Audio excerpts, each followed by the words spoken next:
tes, tes, tes.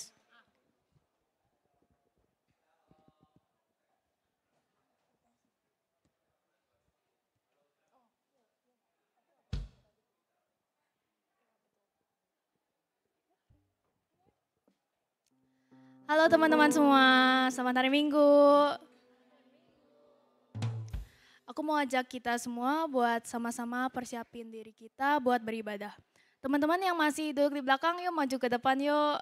Biar memudahkan tim penyambutan buat cari tempat duduk.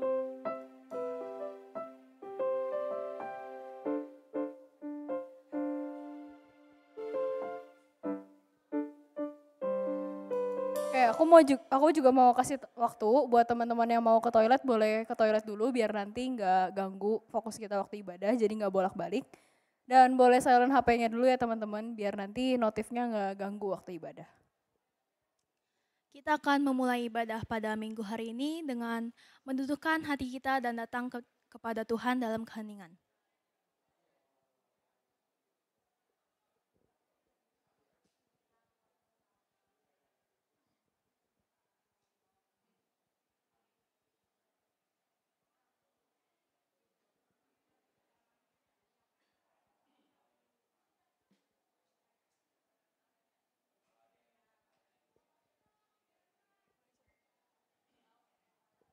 Dengan berdiri, mari kita mulai ibadah hari ini dengan bacaan berbalasan.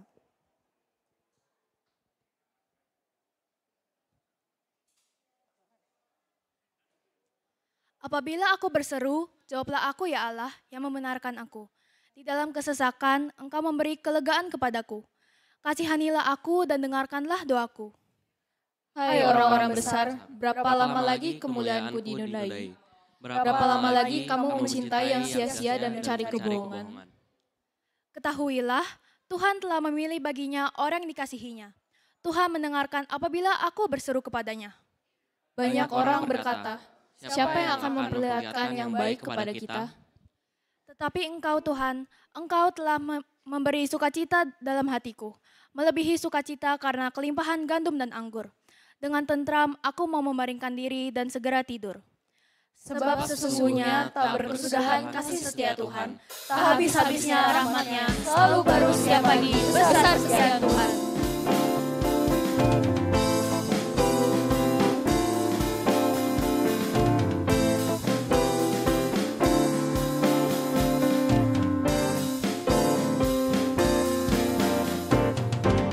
Kasih Allah tak berkesudahan, selalu baru setiap pagi.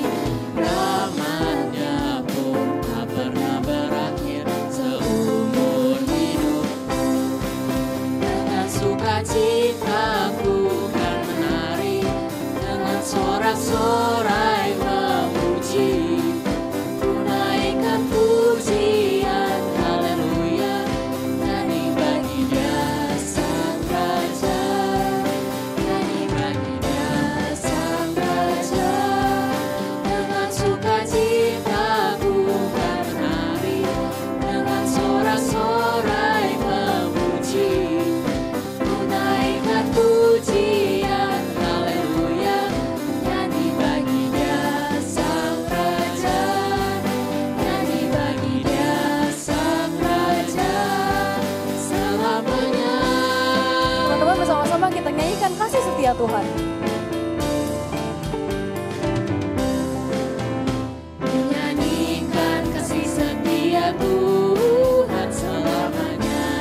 Dan ini berlangsung atas pertolongan Allah Bapa, Putra, dan Roh Kudus. Amin. Kasih karunia dari Allah Bapa kita menyertai teman-teman sekalian. Dan besertamu juga. Teman-teman dipersilakan untuk duduk.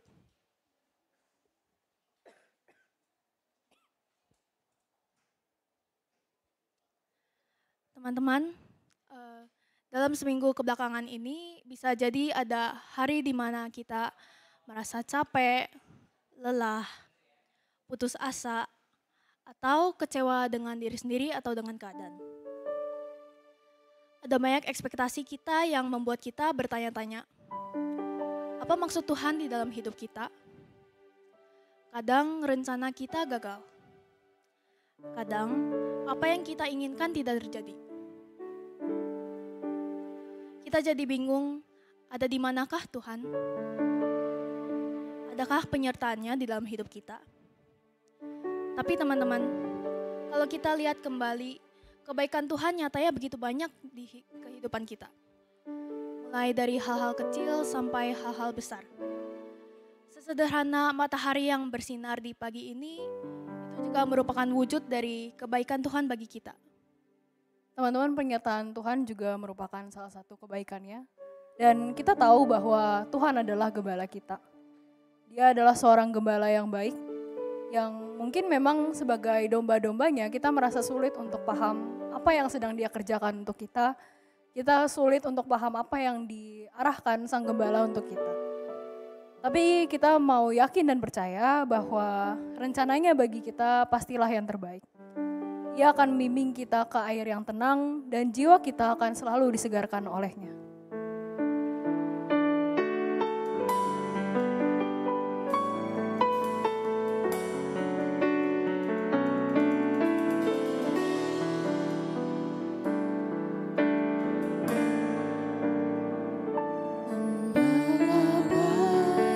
Bersuling dan merdu, membimbing aku pada air tenang, dan membaringkan aku berteduh di padang rumput hijau berkenan. Oh gembala,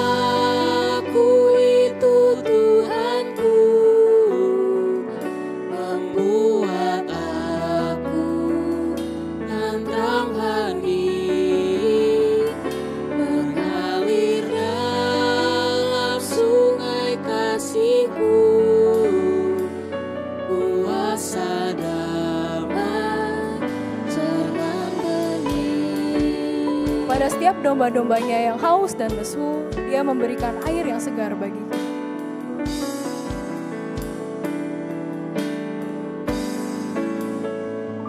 Kepada domba haus dan lesu, gembala baik memberikan air segar. Ke dalam hati haus dan sendu, diberinya air hidup yang benar. Oh gembalaku itu Tuhanku,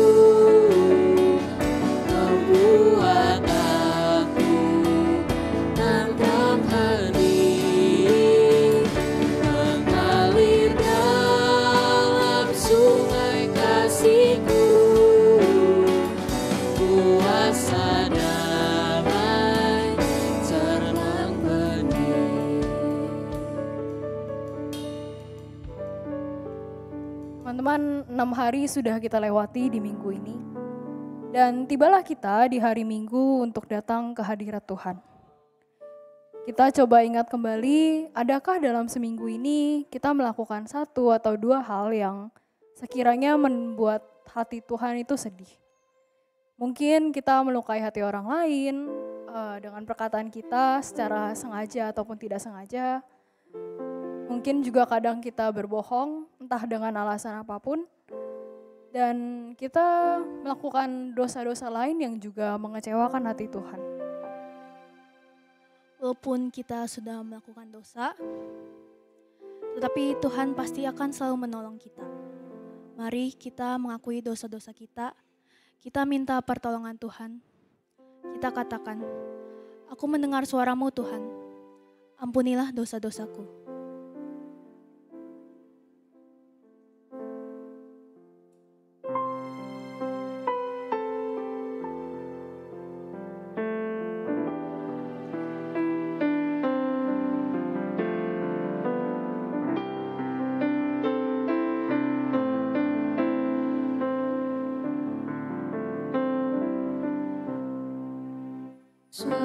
Suaramu ku dengar memanggil diriku supaya ku di Golgota dibasuh darah-Mu.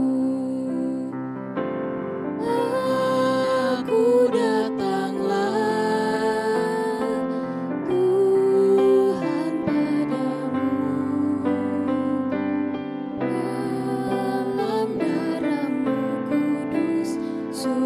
sucikan diriku.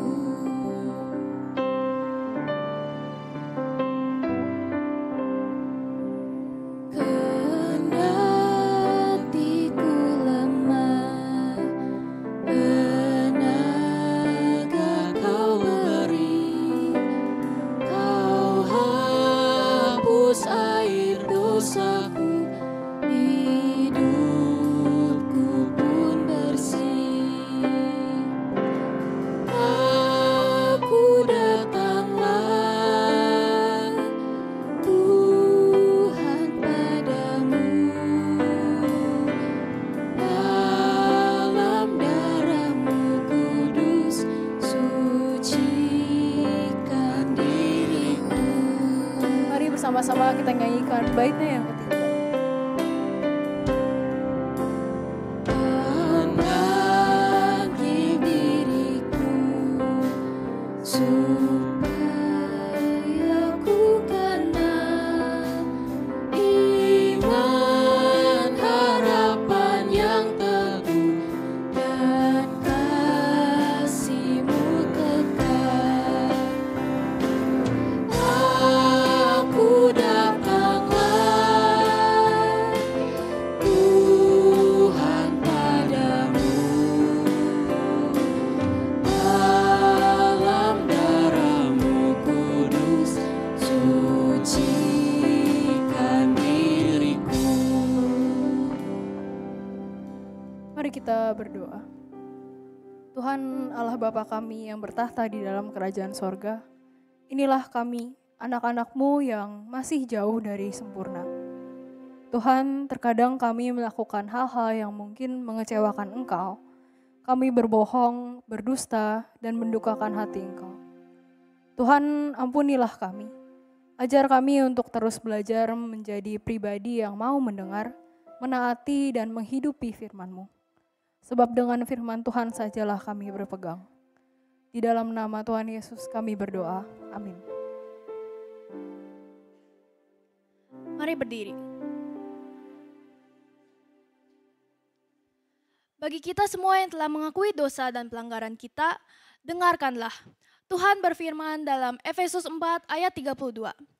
Tetapi hendaklah kamu ramah seorang terhadap yang lain, penuh kasih mesra dan saling mengampuni, sebagaimana Allah di dalam Kristus telah mengampuni kamu. Mari bersama-sama kita berikan tos ke kanan dan kiri kita, bersukacitalah selalu.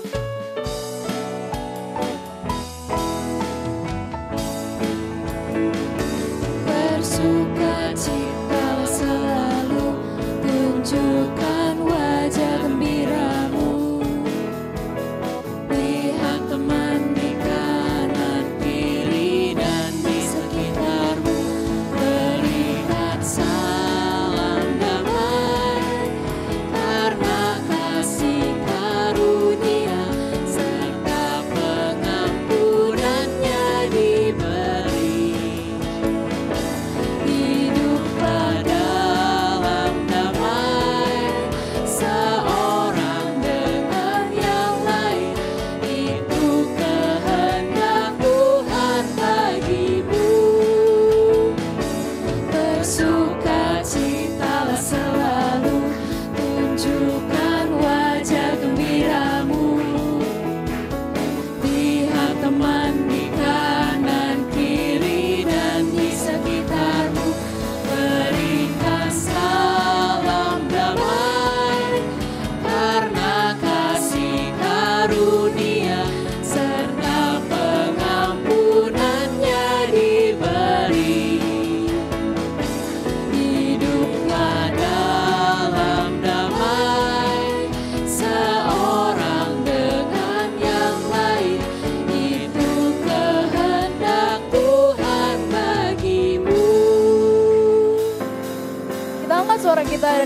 nyanyi bagi Dia.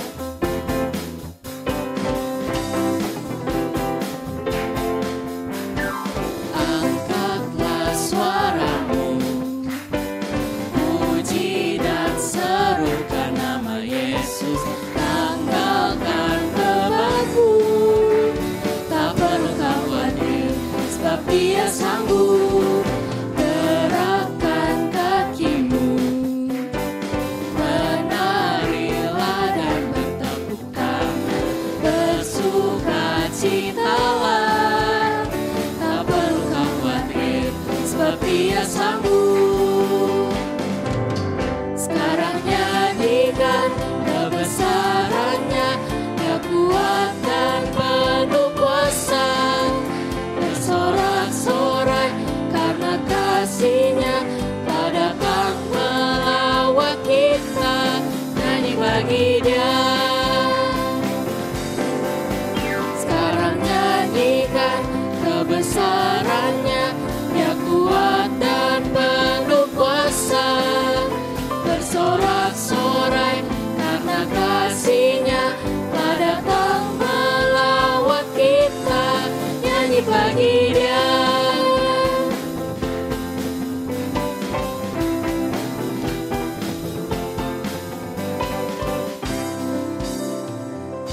Teman-teman boleh duduk.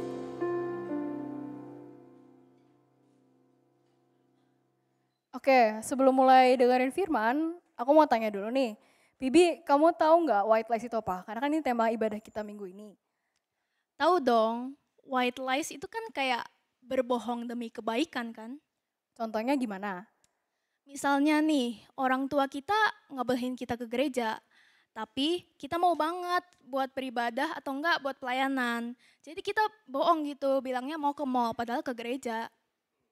Nah, kalau begitu boleh nggak tuh? Soalnya kan kita bohong untuk hal yang baik ya. Kita ke gereja, kita nggak ke tempat hal yang buruk gitu. Kita mau melayani Tuhan. Boleh nggak ya? Bingung juga ya. Tapi tenang aja teman-teman, hari ini Coach Zulham akan bahas gimana sih pandangan firman Tuhan mengenai hal ini. Dan teman-teman untuk sebelum kita mendengar firman Tuhan, kita siapkan hati kita.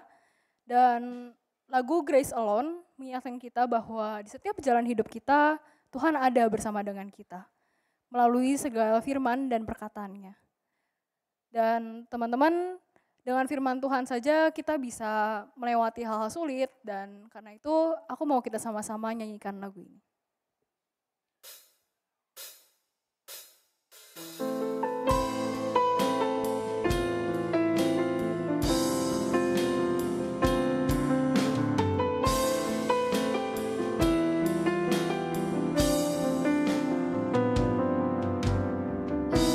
Every promise we can make, every prayer and step of faith, every difference we can make is only by His grace. Every mountain we will climb, every ray of hope we shine, every blessing left behind is only by His grace. Grace alone, which God supplies, strength unknown, He will provide. Christ in us, our cornerstone, we will go forth in grace alone. Teman-teman, Tuhan bersama dengan kita di setiap janji, doa, dan langkah hidup kita.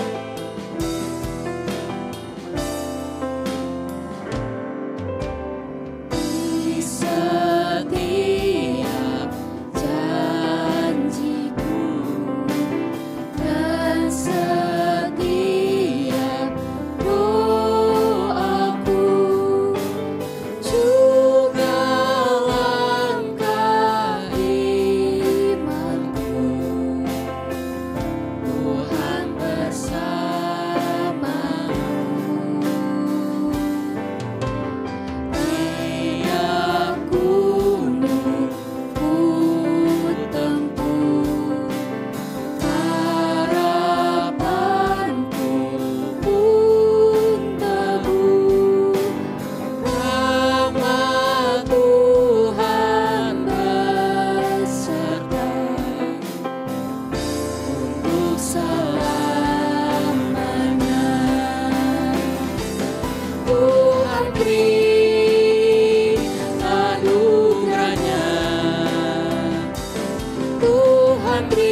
Kristuslah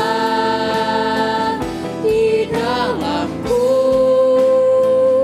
aku menang bersamanya. Tuhan beri anugerahnya,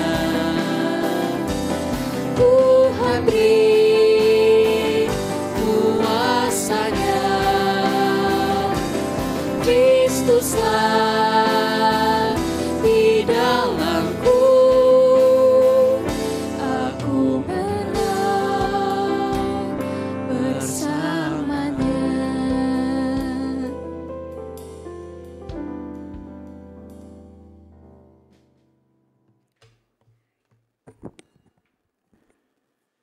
Baik teman-teman, sebelum kita memulai perenungan kita akan firman Tuhan hari ini, kita menenangkan hati kita terlebih dahulu, kita masuk dalam doa. Tuhan, kami bersyukur pada pagi hari ini, kami boleh hadir bersama-sama Tuhan, beribadah dan menikmati persekutuan dengan-Mu Tuhan. Menikmati persekutuan dengan teman-teman kami yang pun bersama-sama dengan kami. Tuhan, kami adalah anak-anak-Mu yang tidak luput Tuhan dari segala kegagalan. Di dalam hal kami pun untuk turut waspada bagaimana dosa bisa menjerat kami perlahan. Dari hal-hal yang kami tidak sadari, tetapi kami menikmati Tuhan. Dosa-dosa yang mungkin kami anggap begitu kecil, kami anggap begitu remeh, tidak merugikan orang-orang lain, tetapi kami tidak sadar Tuhan bahwa dosa itu perlahan menjerat kami. Khususnya Tuhan, pada hari ini kami bersama-sama akan membahas satu tema mengenai white lies, mengenai kebohongan yang dikatakan bersifat putih. Sebuah kondisi di mana mungkin kami merasa tidak apa-apa untuk berbohong. Tuhan berbicaralah supaya kami benar-benar dicelikkan mata hati kami, supaya kami memahami bagaimana firman Tuhan menyentuh seluruh kehidupan kami sebagai anak-anak-Mu. Tuhan, Kau boleh pakai mulut hamba-Mu yang akan berbicara, layakkan Tuhan, sehingga segala perkataan yang keluar tidak lepas dari apa yang Tuhan kehendaki untuk anak-anak-Mu dengar di tempat ini. Kami menyerahkan Tuhan seluruh rangkaian ibadah dan termasuk firman Tuhan pada hari ini ke dalam tangan-Mu. Dalam nama Yesus Kristus, Juru Selamat kami yang hidup, kami berdoa dan menyerahkan pendengaran akan firman-Mu ini. Amin. Shalom, selamat pagi teman-teman. Waduh, rasanya ini ya, tadi terhanyut gitu dengan pujian dinyanyikan. Boleh saya sapa? Shalom, selamat pagi teman-teman. Oke, udah mulai ada 1.000 orang kayaknya ya. Saya pengen sapa sekali lagi. Shalom, selamat pagi teman-teman. Oke. Saya senang bisa dengar teman-teman hari ini, bisa melihat teman-teman kok mendengar ya. Saya perlu kasih timer dulu nih sebentar. Oke, jadi tema yang diberikan pada hari ini adalah berbicara tentang yang namanya white lies ya. Tadi dari pembawa liturgi kita sudah berbicara mengenai white lies. Nah, makanya saya pengen tanya nih ya sama teman-teman. Nih kalau di KR susah-susah gampang kalau nanya gini. Siapa di sini yang tidak pernah berbohong? Angkat tangan. Wah, biasa semua juga nggak ada yang angkat tangan ya. Tapi kalau ditanya siapa yang di sini pernah berbohong? Angkat tangan. Oh, ada gitu ya. Oke, saya coba pengen tahu. Siapa di sini yang nggak pernah berbohong dalam hidupnya? Nggak ada yang angkat tangan. Siapa di sini yang pernah berbohong dalam hidupnya? Angkat tangan. Wah, ini jujur-jujur berarti ya. Oke, saya pun sama. Saya pernah berbohong? Pasti pernah. Tetapi yang sulit adalah waktu kita bicara mengenai tema ini nih, white lies atau bohong putih lah dalam bahasa Indonesianya. Kalau saya baca beberapa penjelasan tentang bohong putih, teman-teman, bohong putih itu dikatakan seperti ini, memang sebuah bentuk kebohongan yang katanya dengan sengaja dilakukan, dikatakan, tetapi tidak dengan tujuan menipu. Ya, tidak dengan tujuan untuk merugikan orang lain, teman-teman. Itu namanya bohong putih. Bahkan dikatakan seperti ini, white lies itu punya tujuan yang baik loh. Katanya dibilang untuk jaga perdamaian, untuk ngehindarin konflik, untuk bersikap sopan, sehingga seringkali itu dinilai nggak apa-apa buat lakukan. Setuju nggak teman-teman? Ada yang geleng-geleng gitu ya. Setuju nggak teman-teman? Kalau white lies itu didefinisikan seperti itu. Atau ada definisi yang lain? Kalau ada boleh saya dengar nih. Ya, jadi teman-teman kira-kira kita semua sepakat dengan kata definisi dari white lies adalah bentuk kebohongan memang dengan sengaja kita lakukan, tapi tujuannya dikatakan tidak dengan tujuan menipu, tapi punya tujuan yang di belakangnya itu baik. Ya, saya rasa tadi kalau saya lihat teman-teman hampir sebagian besar menunjukkan persetujuan gitu definisi tentang white lies ini.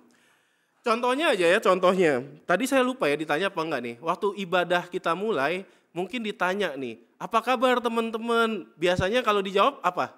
Apa kabar teman-teman? Baik. Apa betul teman-teman baik? Dari rumah mungkin habis berantem sama adiknya atau kokonya atau cicinya.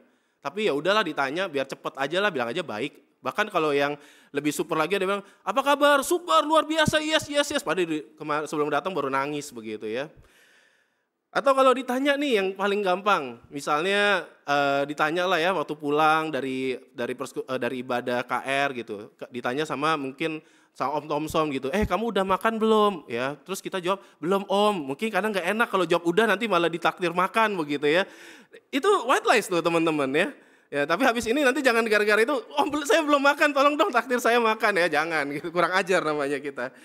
Nah, teman-teman, saya suka ke Glodok gitu ya. Kalau ke Glodok itu biasanya ada satu bagian yang nggak bisa terlewatkan adalah nawar barang. Ya teman-teman, kalau ke Glodok belanja barang pasti nawar barang atau langsung bayar begitu aja begitu. Nah biasanya kalau saya lagi mau nawar barang, misalnya si toko ini yang saya datang bilang, oh harga barangnya 50.000. Terus supaya saya bisa dapat harga lebih murah, saya ngomongnya apa?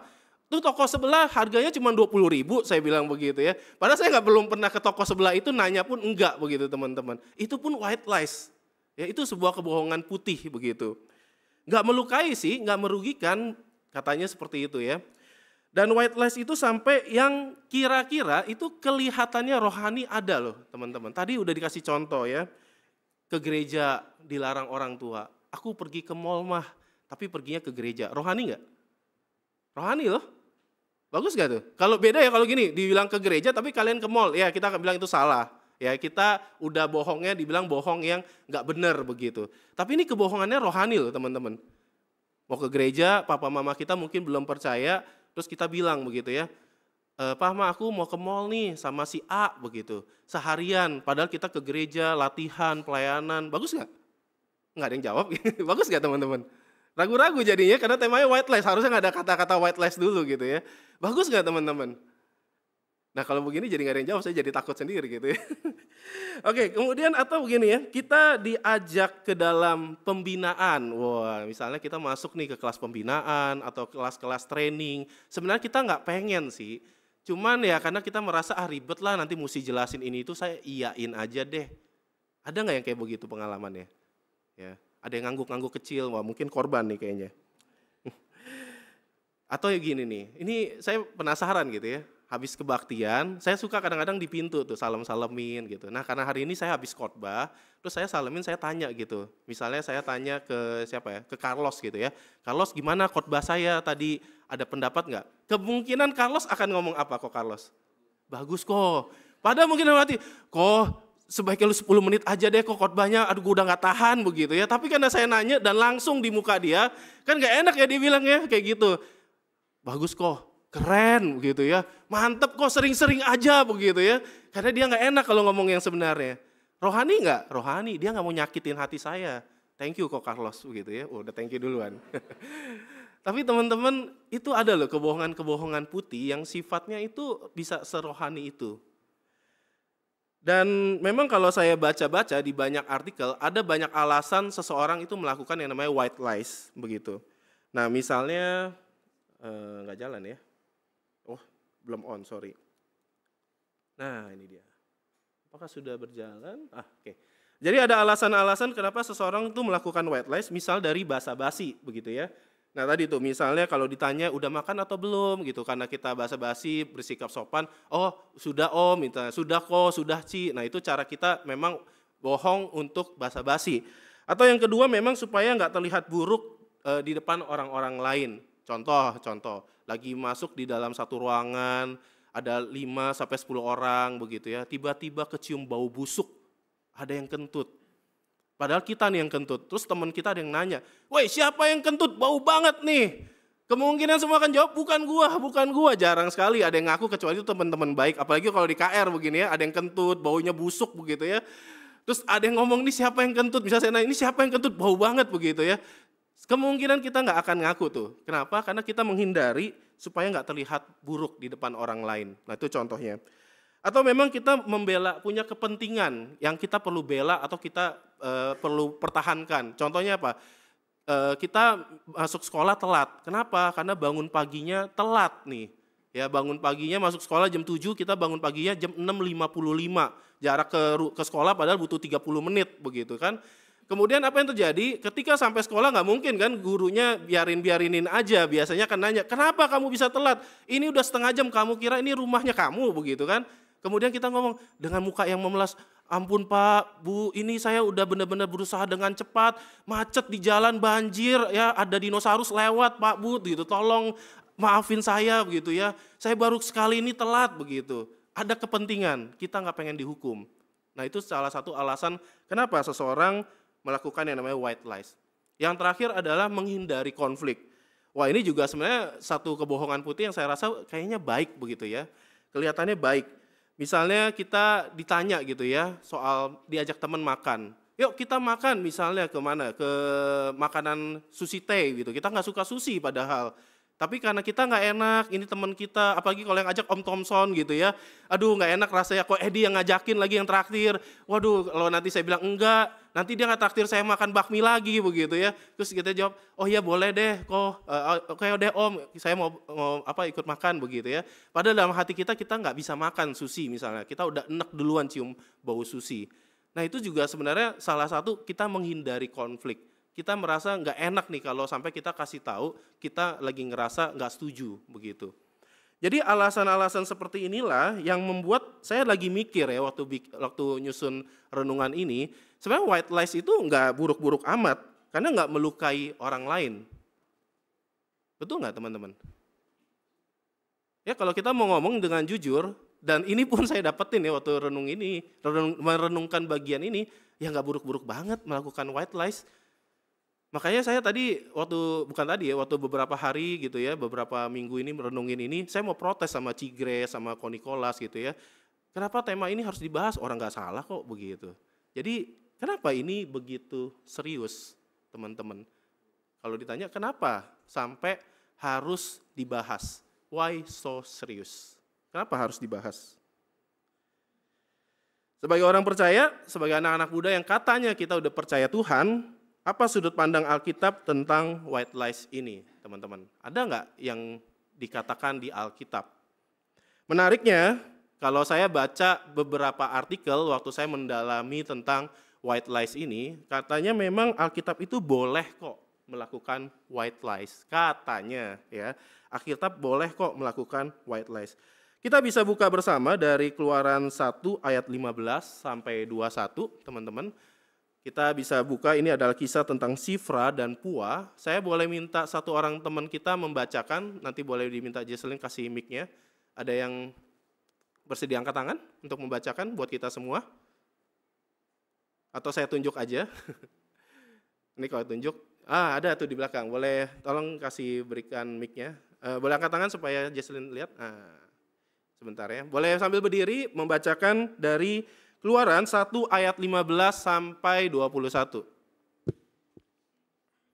Raja Mesir juga memerintahkan kepada bidan-bidan yang menolong perempuan Ibrani.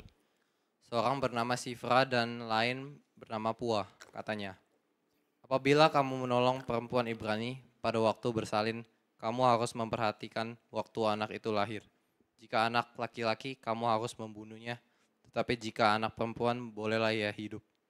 Tapi bidan-bidan itu takut akan Allah dan tidak melakukan seperti yang dikatakan Raja Mesir kepada mereka dan membiarkan bayi-bayi itu hidup. Lalu Raja Mesir memanggil bidan-bidan itu dan bertanya kepada mereka, apakah kamu berbuat demikian, membiarkan hidup bayi-bayi itu? Jawab bidan-bidan itu kepada Firaun, pada perempuan Ibrani tidak sama dengan perempuan Mesir, melainkan mereka kuat. Sebelum bidan datang, mereka telah bersalin. Maka Allah berbuat baik kepada bidan-bidan itu. Bertambah banyaklah bangsa itu dan sangat berlipat ganda. Dan karena bidan-bidan itu takut akan Allah, maka ia membuat mereka berumah tangga. Thank you. Ini Ray betul ya? Oke, thank you Ray. Jadi teman-teman tahu ini kisah tentang kelahiran siapa?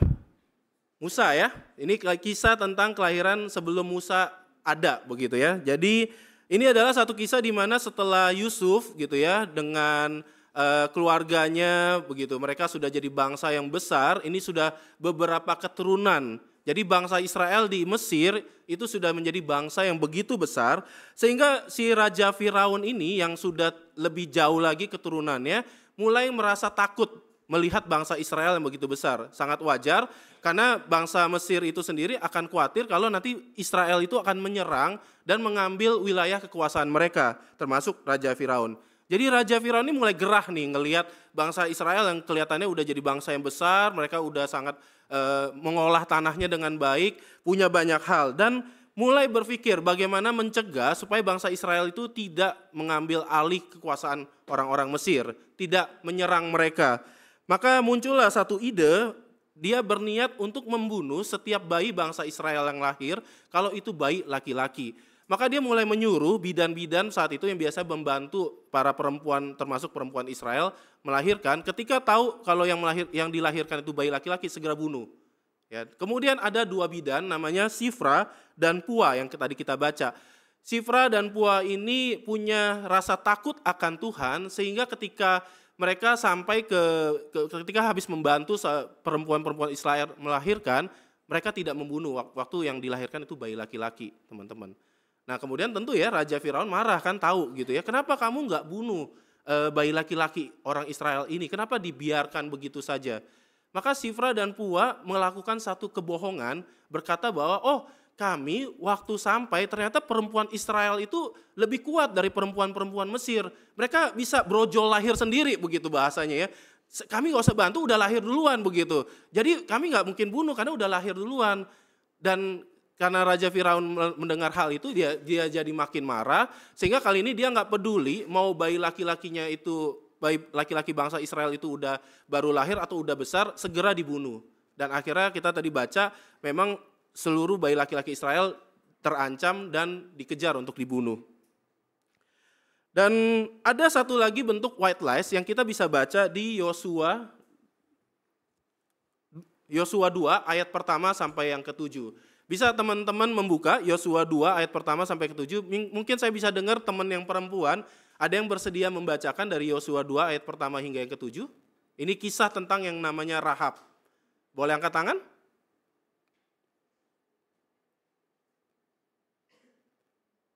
Kalau nggak ada, apa saya tunjuk aja? Atau Jesselyn boleh tunjuk temennya lah ya, siapa mungkin kasih mic-nya. Bingung.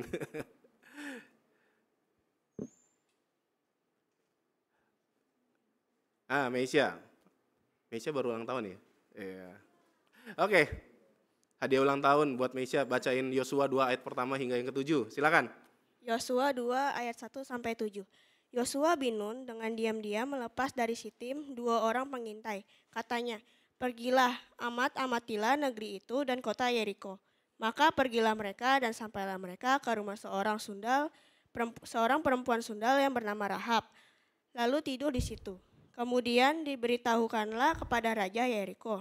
Demikian, tadi malam ada yang datang kemari dari orang Israel untuk menyelidik negeri ini. Maka Raja Yeriko menyuruh orang kepada Rahab mengatakan, bawalah keluar orang-orang yang datang kepadamu itu yang telah masuk ke dalam rumahmu, sebab mereka datang untuk menyelidik seluruh negeri ini. Tetapi perempuan itu membawa dan menyembunyikan kedua orang itu. Berkatalah ia, memang orang-orang itu telah datang kepadaku, tetapi aku tidak tahu dari mana mereka. Dan ketika pintu gerbang hendak ditutup menjelang malam, maka keluarlah orang-orang itu. Aku tidak tahu kemana orang-orang itu pergi.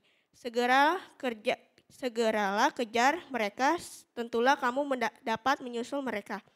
Tetapi perempuan itu telah menyuruh keduanya naik ke soto rumah dan menyembunyikan mereka di bawah timbunan batang rami yang ditebarkan di atas soto itu.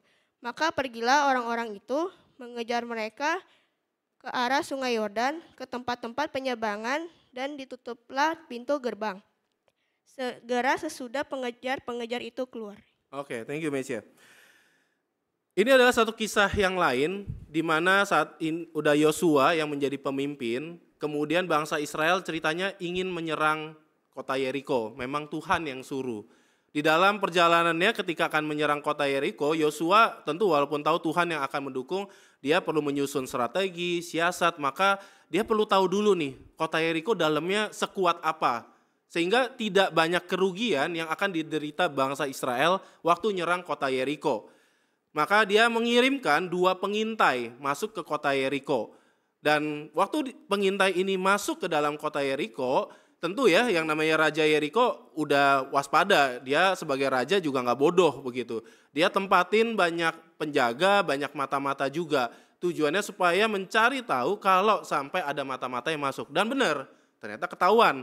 2 pengintai ini pun dikejar dan mereka masuk ke dalam rumah seorang perempuan yang dikatakan ini Rahab itu adalah perempuan yang tidak baik-baik, atau kalau tadi di Alkitab jelas dia adalah seorang pelacur begitu.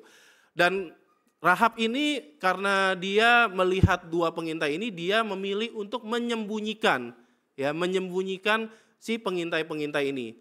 Dan kita kalau kita lihat cara dia berbicara, kenapa dia memilih menyembunyikan daripada memberitahu, karena resikonya besar loh kalau dia kasih tahu dan Raja Yeriko tahu bahwa dia mengumpet gitu ya, menyembunyikan si pengintai-pengintai ini, maka dia bisa aja dia yang dihukum mati. Ya, tapi dia lebih memilih ini. Kenapa? Karena dia menunjukkan dengan kata-kata dia punya rasa takut akan Tuhan dari bangsa Israel. Dan akhirnya kita bisa baca Rahab itu dengan sedemikian luar biasa menjadi bagian dari bangsa Israel, dan bahkan Rahab itu tercatat sebagai salah satu penerus keturunan dari silsilah Tuhan Yesus.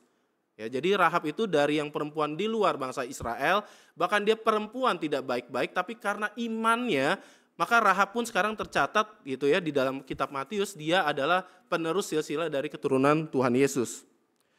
Kalau kita baca 2 kisah ini, sepertinya white lies itu, kebohongan putih itu hal yang baik, apalagi kalau itu rohani teman-teman. Nah cuman saya akan bilang seperti ini ke kita semua. Catatan sepertinya white lies itu dibandingkan, sepertinya sekali lagi ya saya pakai kata highlight, sepertinya white lies itu diperbolehkan, tetap tidak sebanding dengan catatan untuk berkata benar di Alkitab. Saya kalau masukin ayat-ayat yang mengatakan di Alkitab bahwa kita harus berkata benar, berkata jujur, tidak boleh bohong, itu jauh lebih banyak. Saya coba telusuri, hanya ada 2 kisah setahu saya. Kalau ada mungkin nanti boleh kasih tahu gitu ya. Berarti saya kurang dalam menggalinya. Tapi sejauh saya tahu catatan tentang kesannya white lies itu diperbolehkan, itu enggak sebanding dengan catatan dari Alkitab kita harus berkata benar, teman-teman. Ada satu fun fact. Nah ini yang saya dapetin. Kata white lies atau bohong putih itu sendiri itu tidak ada di Alkitab. Ya, tidak ada kata-kata ini adalah bohong putih atau definisinya mengarah ke situ begitu ya. Karena kata-kata white lies itu sendiri baru ada pada tahun 1500-an teman-teman. Itu ada di kamus Oxford. Ya, jadi kata white lies itu baru ada pada tahun 1500-an. Jadi Alkitab sendiri nggak pernah mengatakan ada yang namanya white lies dan diperbolehkan lagi. Jadi nggak ada tuh, fun fact-nya seperti itu. Maka kita dari sini bisa mengerti bahwa yang dilakukan oleh Rahab ataupun tadi 2 bidan itu, kita nggak bisa kategorikan white lies. Karena kata-kata white lies sendiri itu baru ada pada tahun 1500-an. Jadi kalau kita mau telusuri lebih dalam, maka yang dilakukan oleh Rahab dan 2 bidan ini adalah mereka berbohong karena rasa takut mereka akan Tuhan, teman-teman. Maka kalau kita lihat di dalam kisahnya Sifra dan Pua, itu dengan jelas mengatakan bidan-bidan itu takut akan Allah. Kita tadi baca sama-sama, betul? Ya. Dan tidak melakukan seperti yang dikatakan Raja Mesir kepada mereka dan membiarkan bayi-bayi hidup. Para bidan berbohong kepada Raja Mesir bukan demi keselamatan mereka, tapi karena rasa takut mereka kepada Tuhan. Waktu kita baca kisah Rahab, itu pun sama ya. Kalau kita baca, Rahab itu berkali-kali mengatakan ini, aku tahu bahwa Tuhan telah memberikan negeri ini. Kemudian kalau kita baca lanjutannya, sebab kami, si Rahab ini bilang begini, mendengar bahwa Tuhan telah mengeringkan air laut Tebrau di depan kamu. Maka sekarang Rahab bilang seperti ini, bersumpahlah kiranya demi Tuhan Allah bangsa Israel.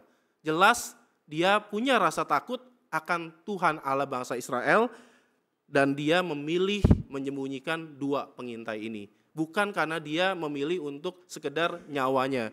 Karena jelas dia belum tahu nih mana yang akan menyelamatkan nyawanya. Bisa jadi kalau Raja Yeriko tahu, langsung hukum mati dia.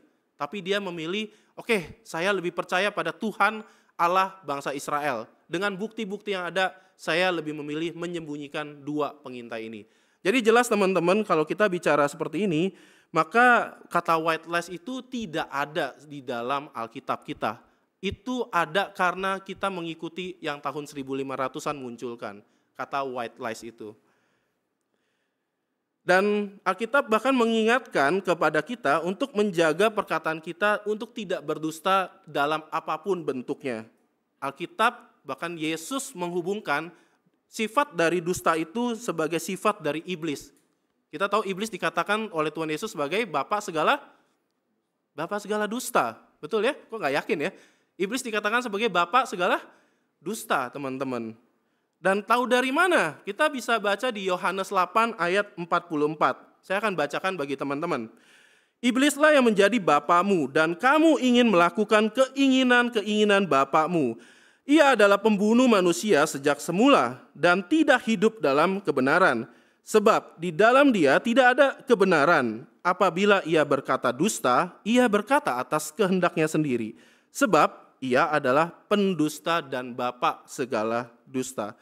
Maka teman-teman, perenungan buat kita pada hari ini adalah Tuhan menghendaki kita untuk berkata benar apapun kondisinya. Ya, jadi teman-teman, sekali lagi Tuhan menghendaki kita untuk berkata benar apapun kondisinya.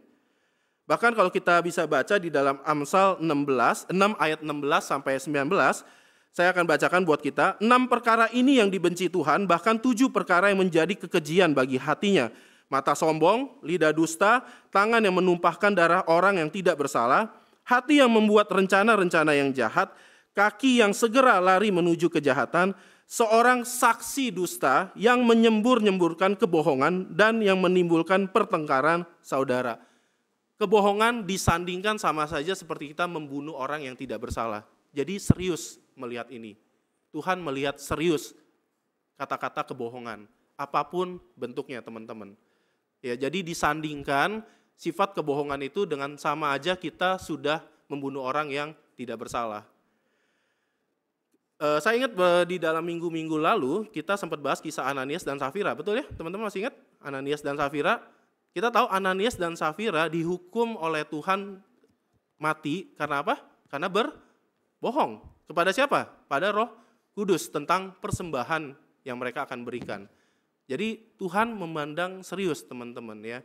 Maka sekali lagi mengingatkan kepada kita semua, Tuhan menghendaki kita untuk berkata benar apapun kondisinya.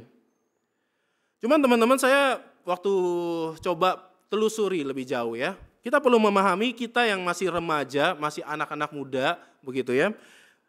Masalahnya punya kecenderungan untuk lebih suka berbohong. Ini yang jadi masalah teman-teman. Mau itu bohong putih kek, mau bohong hitam kek, bohong merah, bohong hijau, pokoknya bohong segala jenis kebohongan. Kita yang masih muda, anak-anak remaja, itu menurut riset mengatakan kita lebih cenderung ingin berbohong lebih besar, lebih impulsif. Remaja itu dikatakan begini, 75% remaja, berarti ini kalau dari sini kita survei, itu 75%-nya akan bohong paling sedikit 3 kali sehari. Wah, udah kayak makan tuh ya, pagi, siang, malam gitu ya. Dan 60%-nya di remaja itu bohong itu bisa 5 kali sehari. Nah berarti masih ada sisanya, mungkin sisanya lebih dari 5 kali kali ya. Jadi bisa dikatakan remaja itu lebih cenderung untuk berbohong daripada orang-orang yang sudah lebih dewasa. Nah kalau nggak percaya, kalian survei sendiri dah, ini kata riset soalnya.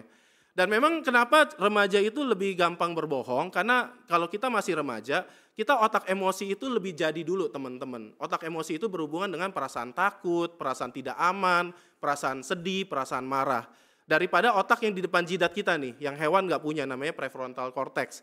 Nah ini adalah satu jenis otak yang Tuhan kasih sehingga kita bisa pertimbangkan keputusan kita bisa mikir konsekuensi suatu keputusan. Tapi masalahnya waktu remaja ini belum jadi nih teman-teman, ini masih lembek sifatnya, yang udah jadi otak emosinya.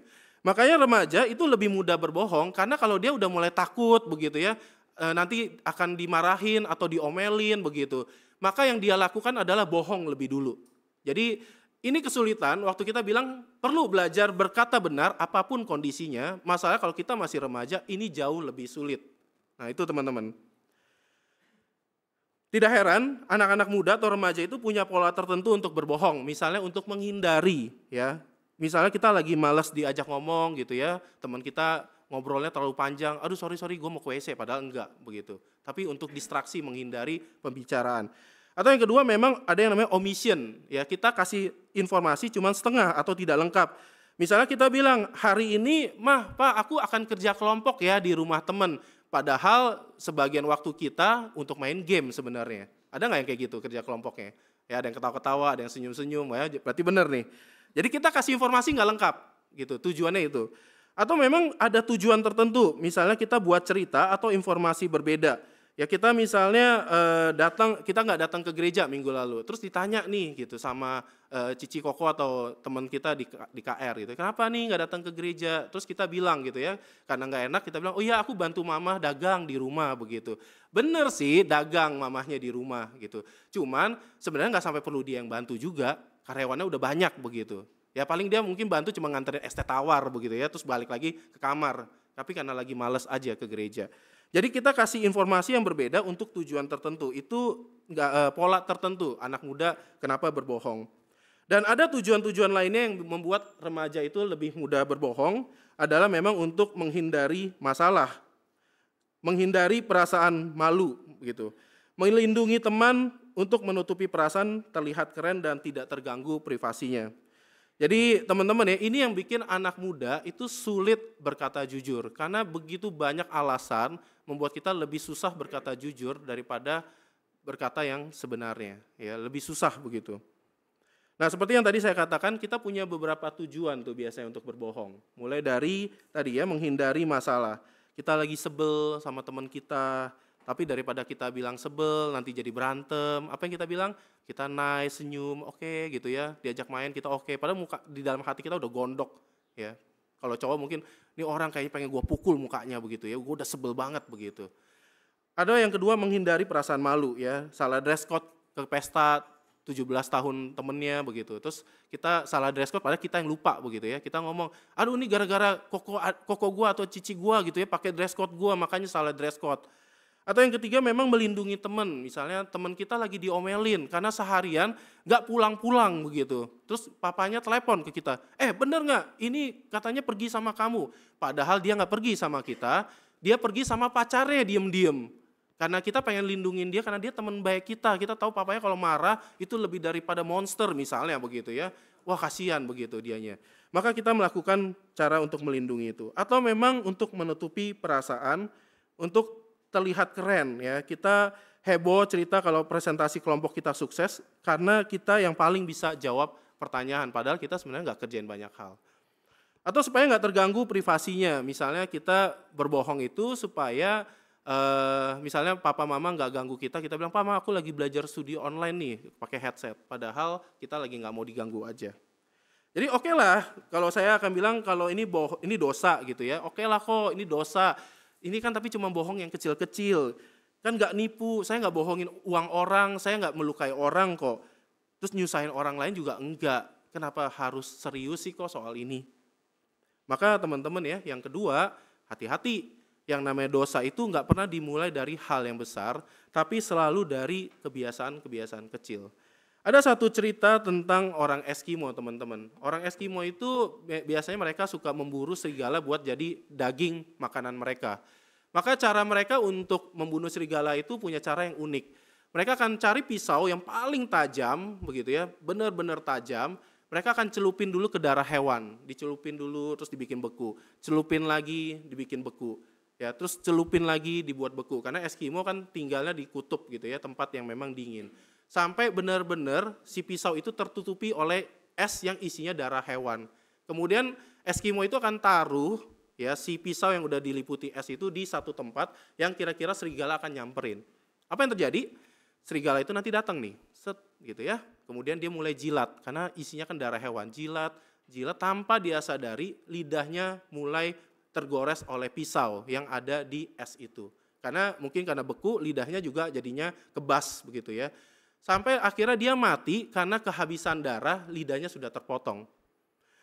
Teman-teman ya, dosa itu bisa seperti itu tuh. Kita jilat pelan-pelan, nggak apa-apa, ini kan buat rohani, oke lah, nggak masalah begitu ya.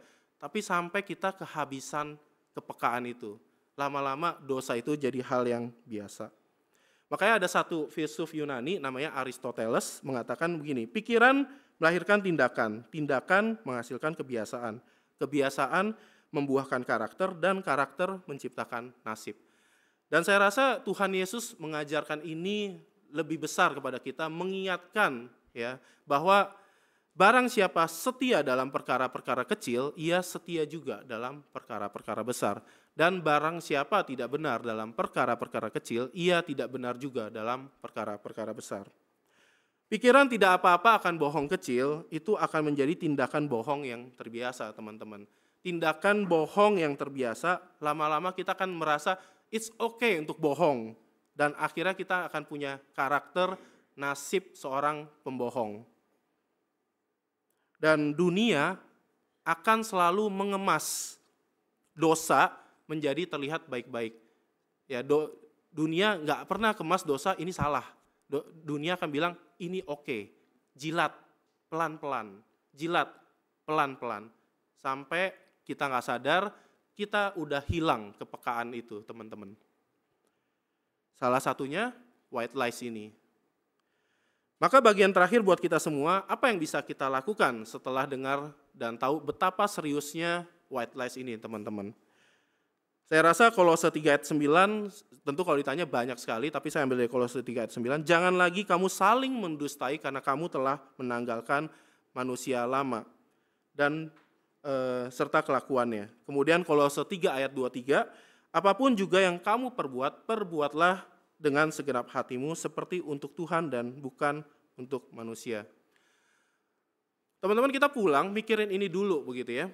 Oke lah, kita harus merasa berbohong untuk hal yang rohani. Pertanyaannya, betul nggak? Kita yakin nggak melakukan itu karena rasa takut kita akan Tuhan, atau kita melakukannya untuk diri kita sendiri? Teman-teman, nanti kalau kita bilang gini, yang paling tadi dikasih contoh ya, saya bohong nih supaya bisa ke gereja, ya karena papa mama saya nggak izinin begitu. Kadang-kadang ya teman-teman, kita perlu benar-benar renungin, apakah orang tua kita nggak izinin itu masalahnya ada di kita. Jangan-jangan kita nggak pernah beresin urusan rumah, banyak perilaku kita yang bikin orang tua kita nggak bisa percaya sama kita, dan kita tutupin itu dengan kebohongan yang rohani. Kita refleksin dulu itu tuh. Kita doa nggak sama Tuhan? Tuhan, saya tuh pengen ke gereja nih, begitu. Tapi papa mama saya larang. Tapi kita doa nggak supaya Tuhan tuh buka gitu ya. Lah kamu aja nggak pernah kerjaan rumah, lah kamu aja dari kemarin-kemarin bohong mulu, gimana papa mama mau percaya dan kasih izin ke kamu gitu. Dan sekarang kamu bohong lagi dengan alasan ke gereja. Nah seringkali kita nggak sadar tuh akan hal itu.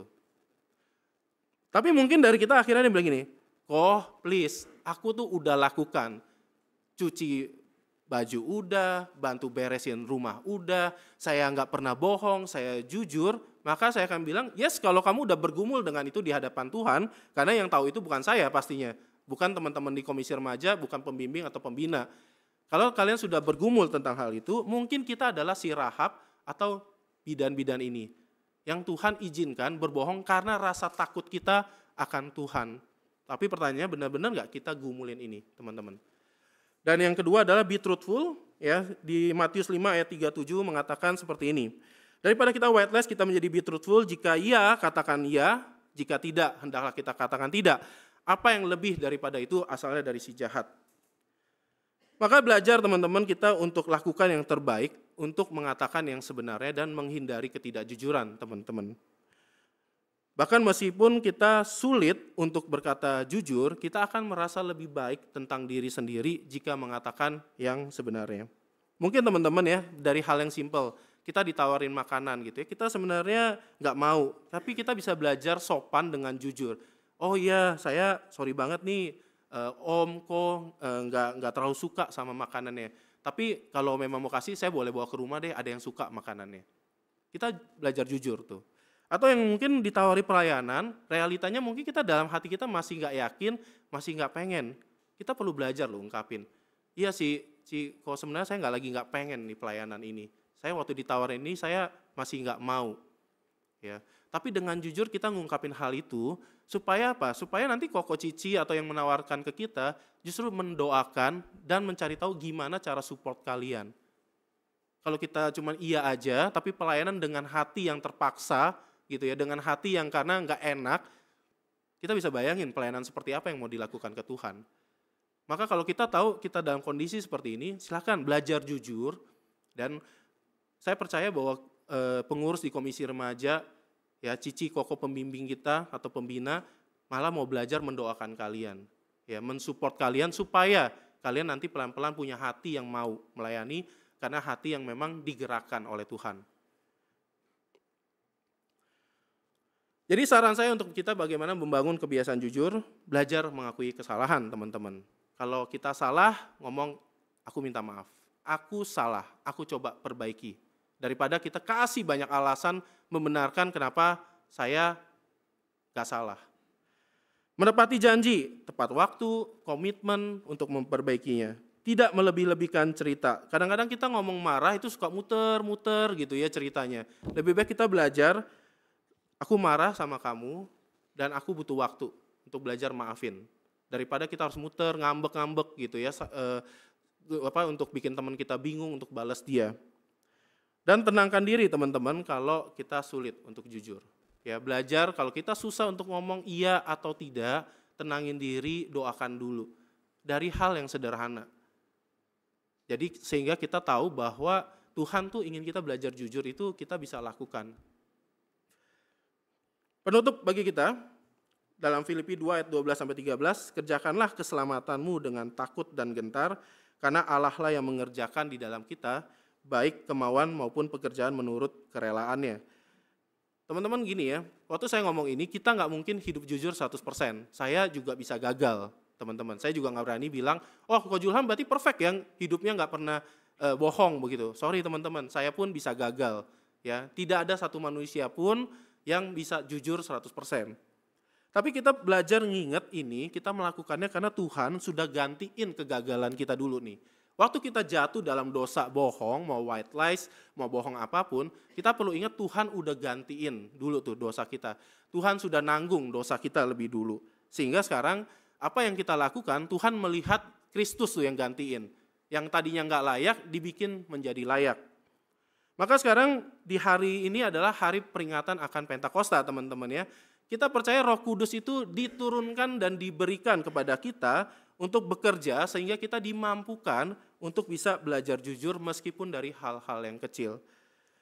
Maka bagi kita semua, mari kita belajar kenapa harus be truthful. Kita belajar bersikap jujur untuk semakin melihat pekerjaan Allah dalam kehidupan kita. Kita mungkin orang yang tadinya nggak mau pelayanan, tapi karena kita belajar jujur, didoain teman-teman, disupport, kita jadi lihat, oh Tuhan kenapa ya kasih saya kesempatan pelayanan. Dan yang kedua adalah kita bersikap jujur supaya orang lain semakin melihat pekerjaan Tuhan dalam kehidupan kita. Ketika kita belajar jujur, orang-orang lain pun bisa ngerasain dampaknya. Ya, orang-orang lain pun bisa melihat saksi terang Tuhan di dalam kehidupan kita. Jadi why be truthful teman-teman, karena dua hal ini. Mari kita bisa pegang pesan ini, kita boleh renungkan kembali waktu pulang. Dosa white lies adalah dosa yang sama seriusnya. Alkitab mengatakan sama seperti kita menumpahkan darah orang tak bersalah teman-teman. Jadi mari kita renungkan hal ini. Kita akan menutupnya dalam doa, teman-teman silakan mengambil sikap saat teduh.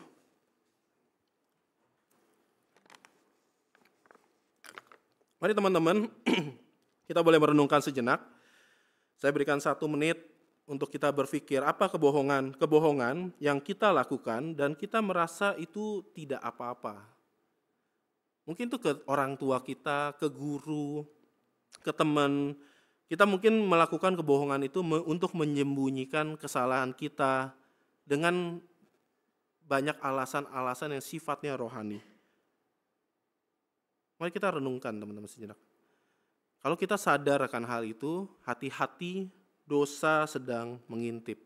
Sama seperti singa yang sedang mengaum-ngaum, dia mengincar kita setiap waktunya kita lengah.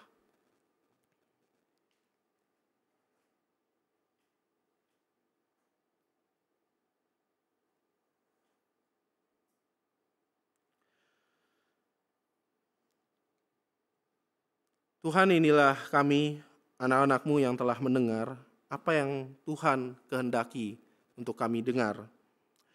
Ajarkan kami Tuhan, ubahkan kami untuk bisa hidup seturut dengan kehendak-Mu. Kiranya Roh Kudus memimpin dan menuntun kami menjadi anak-anak muda yang semakin berkenan di hadapan-Mu Tuhan. Jangan biarkan kami berjalan sendiri. Jangan biarkan kami hidup terlena dengan dosa-dosa yang kami anggap sepele. Sebab kami adalah domba-domba-Mu yang begitu rapuh, yang begitu lemah. Kami adalah domba-domba-Mu yang senantiasa rindu untuk dibawa ke dalam air yang tenang. Kami menyerahkan Tuhan untuk pendengaran kami akan firman-Mu ini, Tuhan yang boleh menghidupinya, membuat kami belajar merenungkannya. Dalam nama Yesus Kristus kami berdoa dan mengucap syukur. Amin.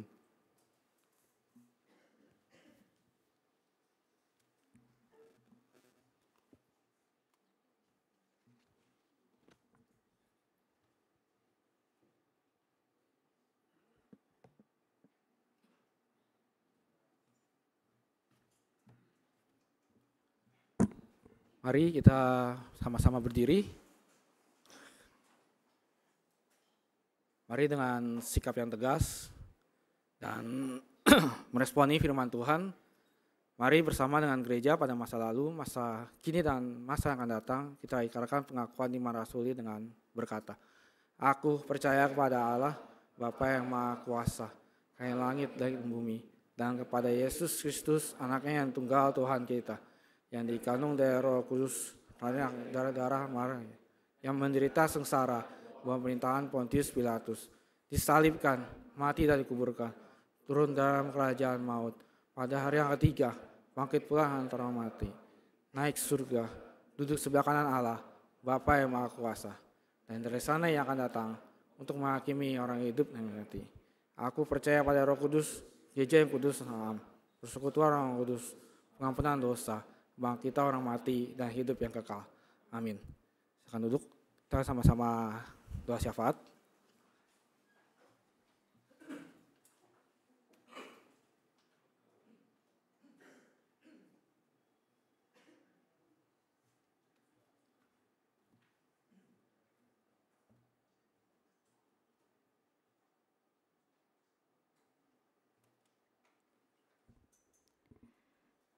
Teman-teman, kita akan berdoa syafaat.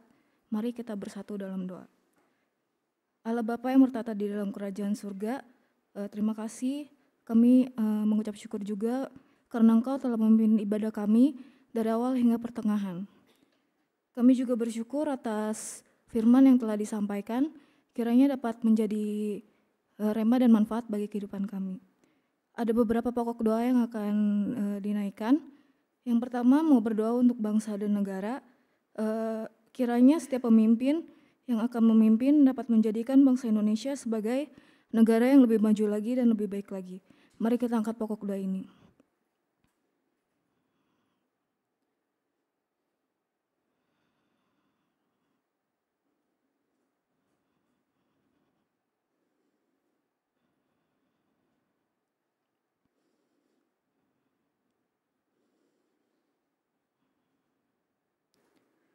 Kita juga mau berdoa untuk camp remaja yang akan dilaksanakan pada bulan Juli nanti. Kiranya Tuhan boleh pimpin segala persiapan yang sudah disiapkan, baik dari panitia, pembimbing, dan juga para peserta camp yang mungkin akan mengikuti di dalamnya, agar semuanya dapat berjalan dengan baik. Mari kita angkat pokok doa ini.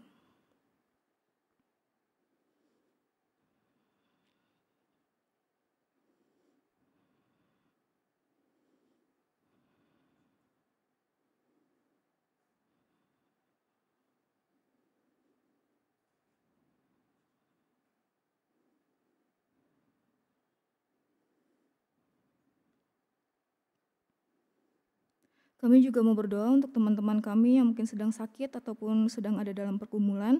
Kiranya Tuhan dapat sembuhkan mereka lewat obat-obatan yang mereka minum. Kami juga bersyukur untuk teman-teman kami yang mungkin sedang berulang tahun di minggu-minggu ini. Bersyukur untuk 1 tahun umur yang Tuhan tambahkan. Inilah segenap pokok doa kami yang jauh dari kata sempurna. Kiranya hanya Tuhan sajalah yang sempurnakan. Hanya dalam nama-Mu kami berdoa dan ucap syukur. Amin.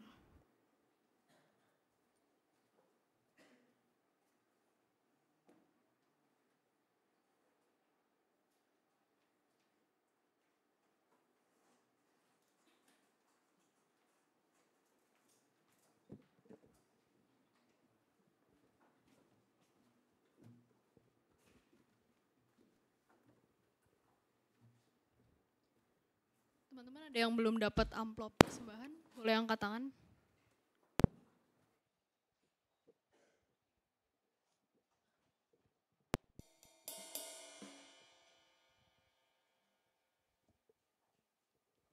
Oke, teman-teman kita ada 2 amplop persembahan. Yang pertama itu yang warna hijau, itu amplop persembahan mingguan. Dan satu lagi yang warna putih. Teman-teman amplop yang warna putih ini akan dipergunakan untuk pembangunan gedung belakang gereja. Dan jadi teman-teman boleh isi juga amplopnya. Buat teman-teman yang mau kasih persembahan melalui e-wallet juga bisa dengan meng-scan QR code yang akan ditampilkan di layar atau yang di belakang bangku.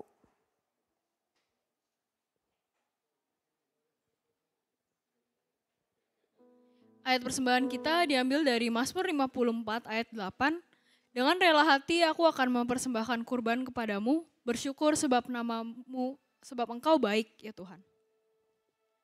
Dengan penuh syukur atas semua berkat dan pemeliharaan Tuhan dalam hidup kita, mari kita bawa ungkapan syukur kita sambil memuji namanya.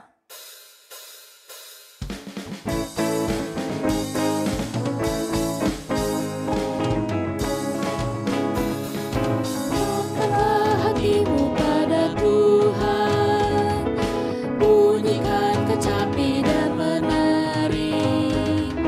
Jangan lupa bawa persembahan. Mari kawan, ajak teman bersama menyembah. Sorak-sorak haleluya. Mari, mari, mari nyanyilah. Pujilah Tuhan yang Maha Kudus. Mari kawan, ajak teman, bernyanyilah terus.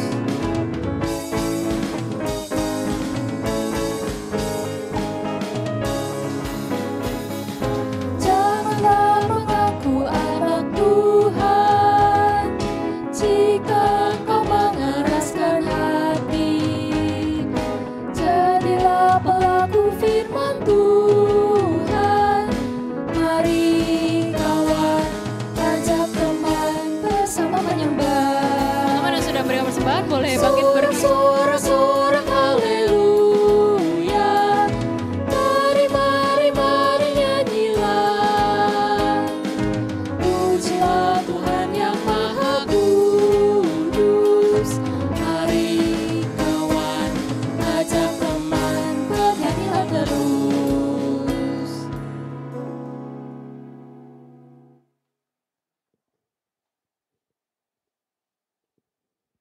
Mari kita berdoa.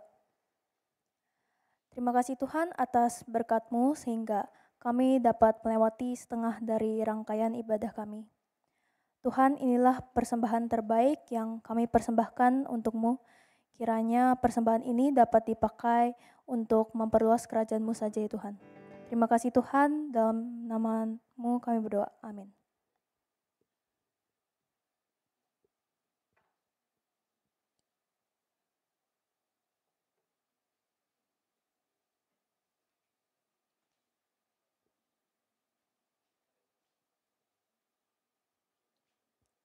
Teman-teman dipersilakan untuk duduk.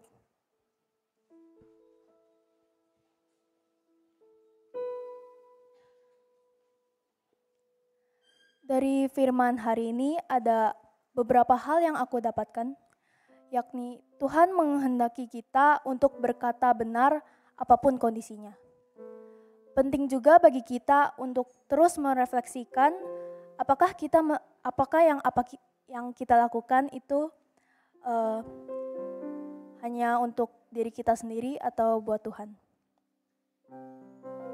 Jadi hari ini firman Tuhan mau kita belajar untuk berkata jujur.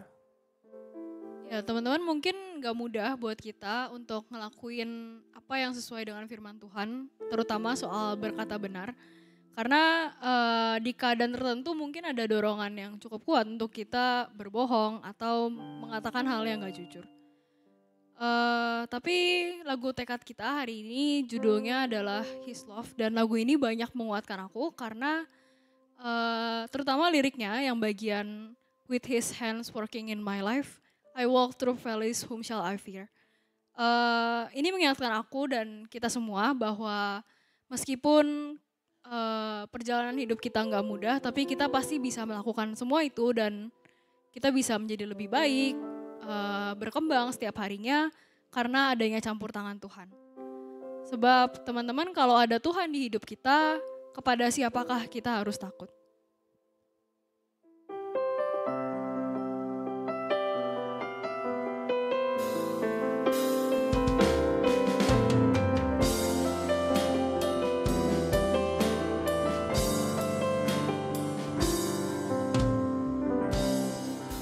I close my eyes to the things I cannot control.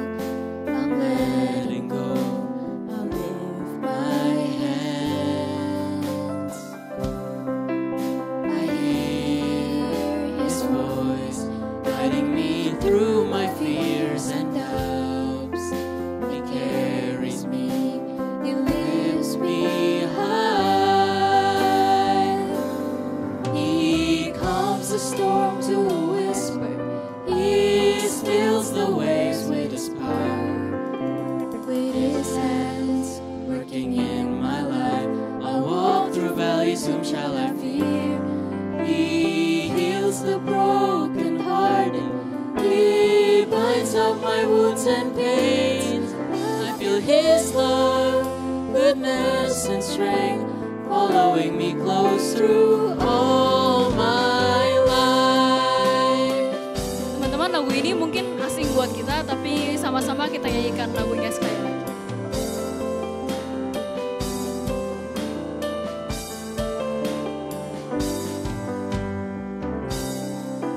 I close my eyes to the things I cannot control. I'm letting go. I lift my hands. I hear His voice guiding me through my fears and doubts. He carries me. He lifts me high.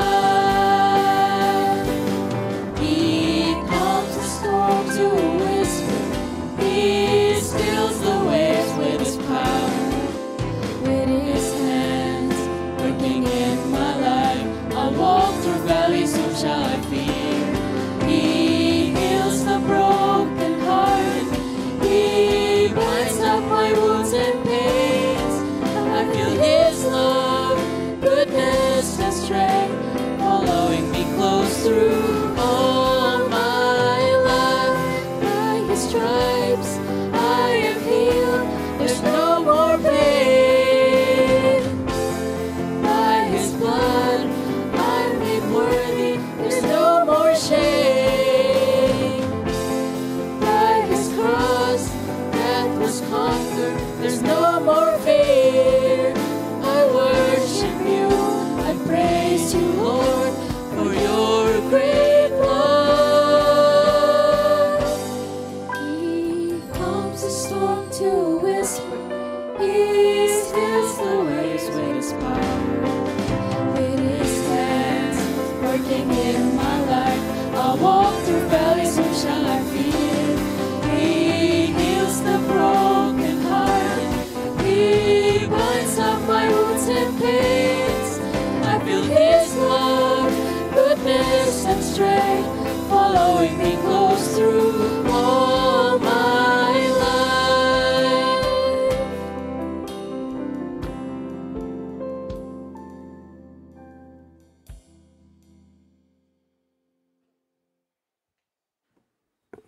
Teman-teman, mari kita bangkit berdiri.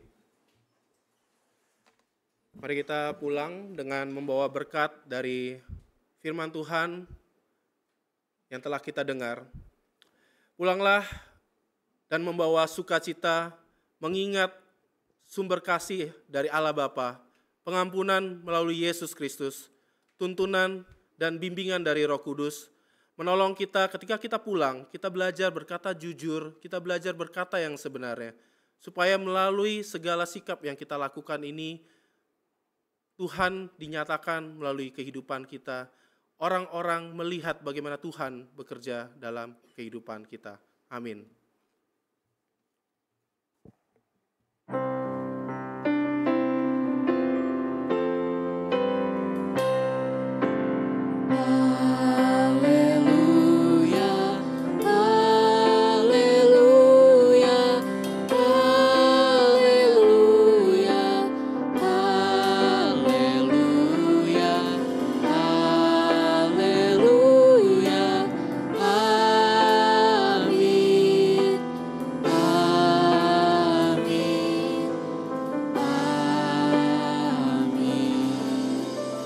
Kasih Allah tak berkesudahan.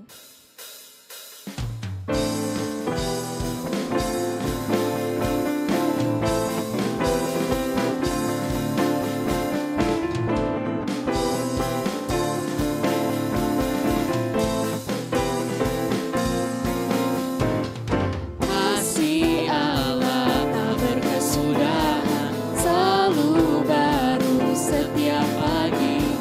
Rahmat-Nya pun tak pernah berakhir seumur hidupku.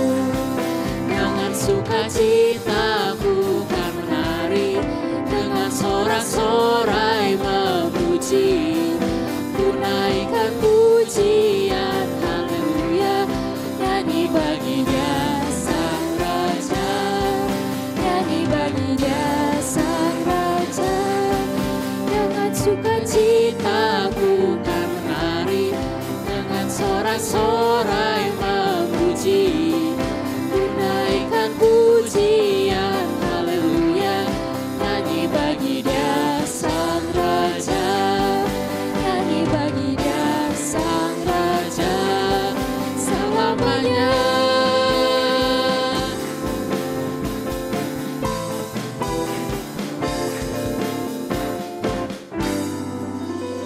Ibadah hari ini telah selesai, teman-teman dipersilakan untuk duduk dan bersaat teduh.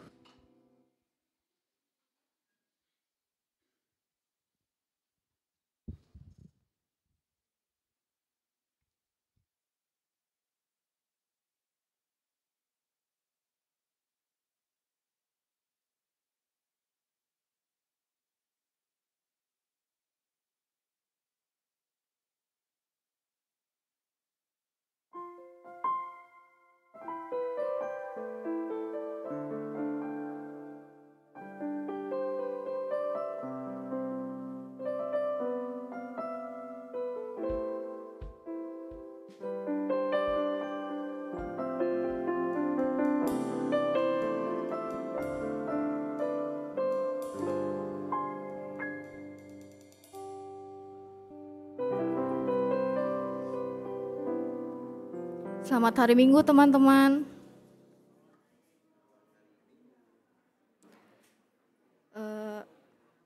Aku akan bacain warta lisan hari ini. PPT-nya boleh ditampilin.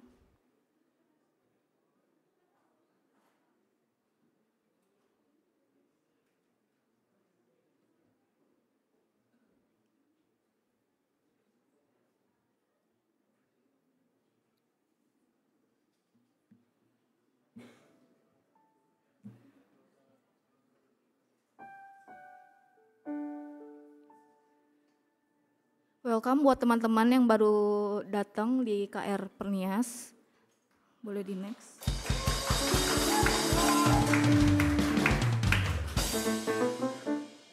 Tema kebaktian hari ini 19 Mei 2024 White Lies oleh Ko Julham.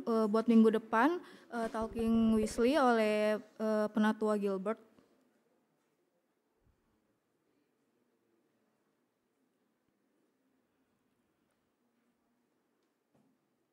Job pelayanan minggu ini, pemimpin liturginya ada Pibi dan Mitzi, PP-nya ada Jesslyn, BWDS-nya ada saya, PIC-nya ada Grace sama Stefanesa, MCCG-nya ada Selena dan Cidevina, absennya ada Ciardel.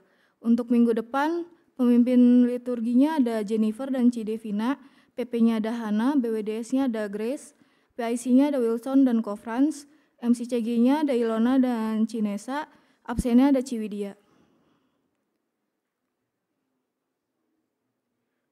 Untuk job pemusiknya, hari ini pianisnya ada Ko Jojo, gitarisnya ada Ko Elvis, singernya ada Kenny dan Marvel, drama atau kajonnya ada Ko Carlos. Untuk minggu depan, pianisnya ada Hazel, gitarisnya ada Joan, singernya ada Bella dan Ko Steven, drama atau kajonnya ada Ko Yosua. Untuk job mulmetnya minggu ini setahunnya ada Darren, slide-nya ada Devina tapi diganti sama Stefanisa. Switchernya ada Sally, kamera belakangnya ada Keisha. Untuk minggu depan soundnya ada Daniel, slide-nya ada Philip, switchernya ada Jesslyn N, kamera belakangnya ada Cantika. Untuk job aktivisnya PJTD-nya ada Rebecca, Aser dan kolektannya ada Novel, Immanuel, Brian, sama Kenneth. Job aktivisnya PJTD-nya ada Cheryl, Aser dan kolektannya ada Mesya, Prita, Habel, dan Fani. Buat pembinaan, kelas Alpha hari ini Allah Wahyu 1 oleh Ko Jason, kelas Beta ada KTB Sharing atau kebersamaan, buat kelas Omega ada praktek PI KTB. Happy Sunday teman-teman, see you next week.